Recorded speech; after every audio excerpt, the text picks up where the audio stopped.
Okay, thanks, Marco. But the next question is from Benno. He says, "Hey, Bradley and guys, I'm building the content on a GMB website. What kind of content do you put there? Would it be FAQ type useful free content?" Okay, so yeah, I mean, I like to put long form articles on GMB websites because there's not pages on GMB websites, right? So those are the websites inside Google My Business Profile, which I've got.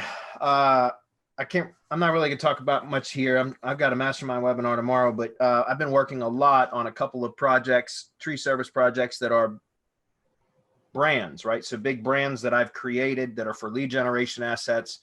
And one of them I had completely transferred over about a year and a half ago from having actually I had a whole bunch of multiple subdomain WordPress sites. So each location had its own WordPress site.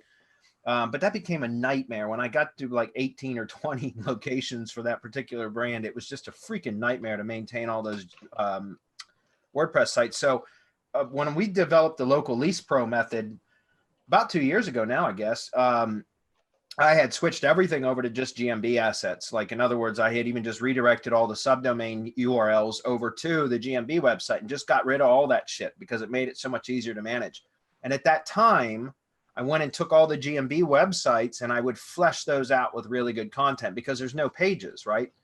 Yes, you can create GMB posts, which can act as kind of pseudo pages, but they're very limited. Part of your next question, the next part of your question, I should say, is you're asking about the ideal length for GMB posts. Well, GMB posts are limited to 1,500 characters. Mm-hmm. So because of that, you know, it's 1,500 characters, not 1,500 words, 1,500 characters. So you can't really like build full-on optimized pages out. You can build well-optimized posts, but they're much shorter. So it's not long-form content in the posts, if that makes sense. So I like to use long-form content for the GMB websites themselves, which is just basically a one-page website. And I like to do that because then I can have section headers. So like, you know, again, for me, it's tree services, right? So tree service be my primary keyword, tree trimming secondary, and tree removal is a secondary. Those are both, and those are pretty much the top three keywords that I ever really, I mean, there's variations of those, but honestly, those are the three keywords that always generate traffic and generate leads. So I like to have content that is, you know, about general tree service stuff, mention a whole bunch of the other, kind of ancillary services that go along with tree services, like stump removal, stump grinding, tree pruning would be kind of a synonym of tree trimming. Anyways, kind of mention all that stuff in the opening couple of paragraphs or, handful of paragraphs. Then we have a section for tree trimming and then the one for tree removal, and then call to action basically at the bottom. And that works really, really well. And I like to use unique content for that. And I've said this many times. People ask, can't you just swap out location modifiers in the content and reuse it over and over again? Yeah, you can. I mean, a lot of people do that kind of stuff, but I always get unique content, which means I'll go get an article written. I'm using a couple of different article sources right now, guys, for original content, which, let's be honest, most of the time it's not ever original content. They just go scrape content from somewhere else and rewrite it so that it becomes original. But I'm using word agents and crowd content, and I'm testing both of them right now. Word agents, you kind of really got to buy articles in bulk or words in bulk, essentially. But I'm testing both of them right now. So what I like to do is order one article, like maybe 1,500 word article or 2,000 word article, which becomes my primary article for like a GMB website, and then have that rewritten because it's much cheaper. Like if I'm paying, 10 cents a word or 12 cents per word, and I'm buying a 2,000 word article, you're talking about $240 for one article. So I pay for one really well-written, well-researched article that's been optimized very, very well. And then I'll have that rewritten, which is a hell of a lot cheaper. I mean, we're talking tens of dollars versus hundreds of dollars to have that same article rewritten multiple times. Now I've got multiple versions of that long form article that was well-written to begin with that I can use for multiple lead gen assets. Does that make sense? So, and then here's the thing, guys. You can create internal linking structure with a GMB website by creating posts. Even though posts are much shorter content, you can optimize a post, for example, in my case, like tree removal or tree trimming. And then you can actually link to those posts, publish the post, and then go back and edit the GMB website content, right? So the homepage content to link to those posts so that you're actually creating kind of an internal linking structure within the GMB website. You just got to get creative because you can't build silo. I mean, you can build silo structure with GMB posts, but it's not quite the same as building like category landing pages, for example, and then, you know, placing all the articles within the appropriate categories and that, you know, supporting posts within the appropriate categories. So you just got to get creative. I like to use long form content that's well written, well optimized on the homepage. Frequently asked questions, by the way, is something great to add. Too bad we can't add FAQ schema to GMB websites, but you can add, you know, frequently asked questions, which is also pretty powerful. And that's also, by the way, just quick side note on that. One of the projects I built during the local Lease Pro development time was some test sites, lead gen sites for tree service stuff in Oklahoma City. And one of them wasn't a very competitive area, but I did a post where all I did was pull a frequently asked question right out of Google of FAQ about, you know, like the cost of tree removal service, you know, how much does tree removal cost or something like that. I literally copied and pasted the FAQ, the question and the answer, and I made a GMB post on that GMB lead gen asset. And when you do it for that particular asset, when you do a search for the name of the company, that, you know, lead gen name, there's a position 0 is the FAQ question from the GMB website. It was just, so essentially the GMB post, you can't add schema to that, right? We're not able to mark that up, but Google made it position 0, like a featured snippet, essentially, as an FAQ featured snippet, which was just it was completely copy and pasted, but Google made its own GMB post a featured snippet, which, Marco, I don't know, have you ever seen that before? No, I haven't. If it's still there, I'll show you. And it could have just been Google testing stuff, but I'll have to show that to you outside of here.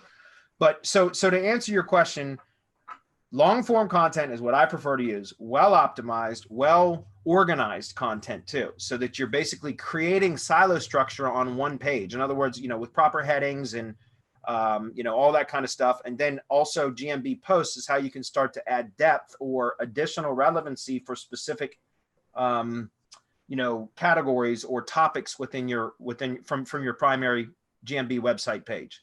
So that's what I would recommend. And FAQs are always good. That's really good content to use anywhere, guys.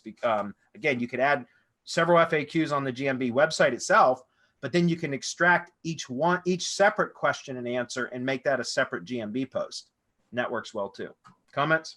Yeah, I have a question. What determines if a question is answered? Because he's asking.